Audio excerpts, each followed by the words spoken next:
Le ciel du Liban, à nouveau traversé par des fusées éclairantes israéliennes. Ici, dans le sud du pays, l'armée a repris ses bombardements et les affrontements avec le Hezbollah. En réponse à une violation flagrante du cessez-le-feu par le Hezbollah, l'armée israélienne a commencé à mener des frappes ciblées dans le sud du Liban. Au moins une personne est morte côté libanais. 2 soldats israéliens ont été tués dans une explosion, une première depuis plus d'1 mois. Des affrontements sporadiques, mais récurrents malgré un accord de sécurité entré en vigueur fin juin. Israël occupe une zone dite de sécurité au sud du Liban, d'une dizaine de kilomètres près de la frontière.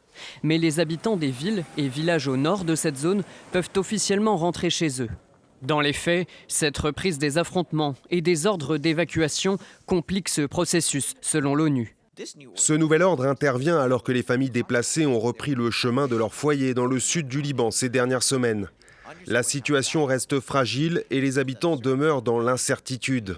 Les opérations de démolition, les bombardements et autres activités militaires endommagent les maisons, les terres agricoles et les infrastructures civiles.